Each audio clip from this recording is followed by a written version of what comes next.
Halo sahabat autoimun, bertemu kembali dengan saya Dr. Sandra Cynthia Lango, spesialis penyakit dalam konsultan dermatologi dari Siloam Hospital Lipo Village.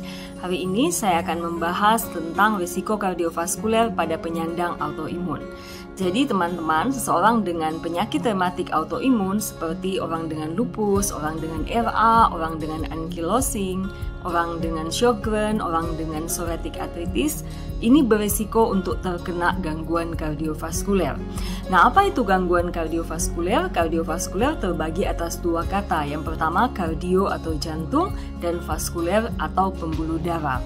Nah, kelainannya bisa mengenai jantung atau yang disebut dengan kardio ini, dan juga bisa mengenai vaskuler, pembuluh darah.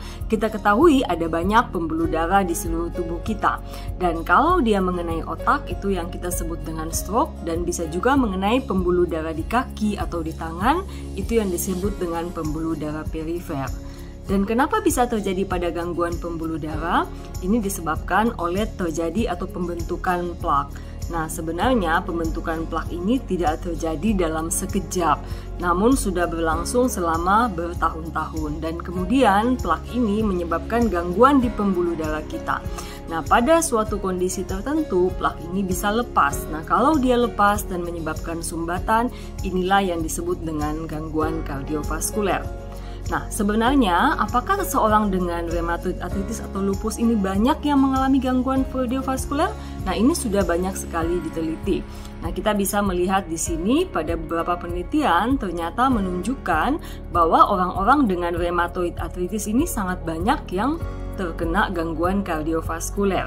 Nah, ini adalah suatu penelitian yang menunjukkan angka kejadian stroke pada pasien-pasien dengan rheumatoid arthritis.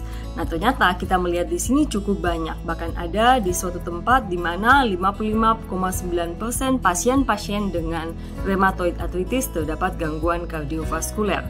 Nah, ternyata ada juga penelitian yang menunjukkan bahwa salah satu penyebab kematian dari pasien-pasien dengan RA ini adalah dengan gangguan kardiovaskuler. Nah, sehingga pada beberapa penelitian yang lain juga menunjukkan bahwa ternyata RA ini sangat beresiko sekali untuk terjadinya serangan jantung, bahkan disamakan dengan diabetes mellitus atau sakit gula yang kita ketahui memang merupakan faktor risiko utama terjadinya serangan jantung pada populasi umum. Nah, bagaimana dengan lupus? Ternyata pada lupus pun risiko kardiovaskulernya sangat meningkat.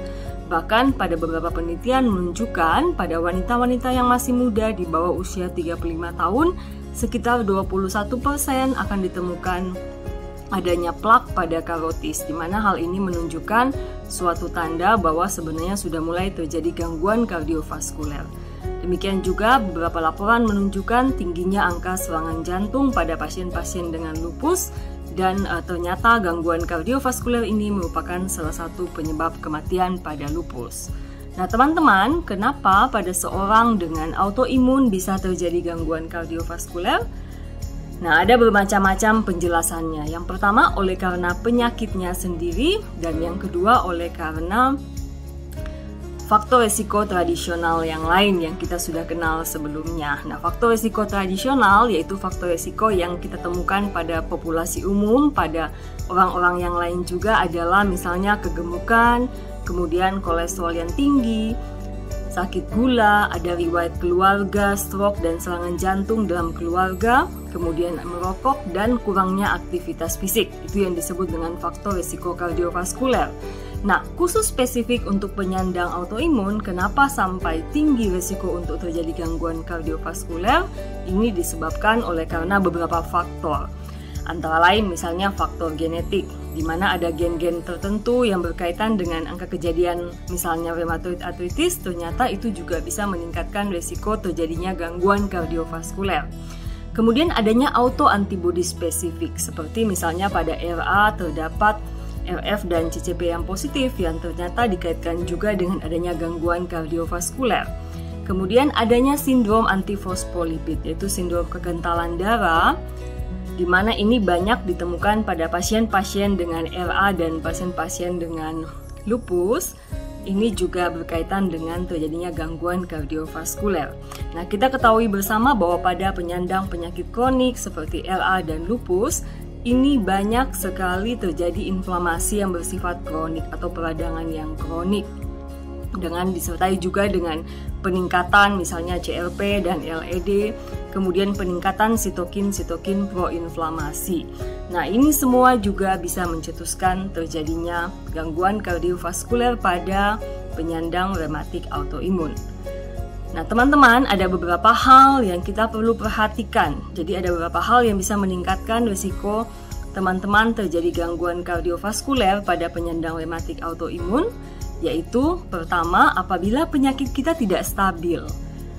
Jadi sangat penting bagi kita untuk menjaga kestabilan penyakit kita dengan melakukan pengobatan yang teratur pada dokter masing-masing. Karena kalau penyakit kita tidak stabil dan inflamasinya berjalan terus-menerus, ini akan meningkatkan risiko teman-teman untuk terjadi gangguan kardiovaskuler.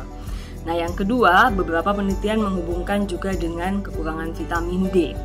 Kemudian ada obat-obatan tertentu yang teman-teman juga harus berhati-hati. Jadi ya jangan mengonsumsi misalnya obat penghilang sakit atau NSAID tanpa petunjuk dokter, karena ada beberapa NSAID juga bisa meningkatkan risiko kardiovaskuler.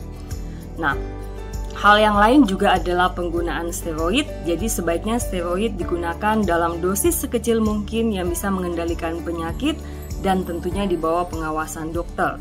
Karena kalau kita tidak mengendalikan penyakit kita dan menggunakan steroid dosis tinggi, hal ini akan meningkatkan risiko teman-teman untuk terjadi gangguan kardiovaskuler. Nah, untuk teman-teman penyandang rematik autoimun, jangan lupa untuk selalu juga mengendalikan faktor risiko tradisional tadi, seperti menjaga berat badan ideal, menjaga agar gula dan kolesterolnya normal, kemudian berolahraga teratur dan tidak merokok. Demikian penjelasan saya. Sampai bertemu lagi dalam Instagram Autoimun Rematik Info edisi selanjutnya.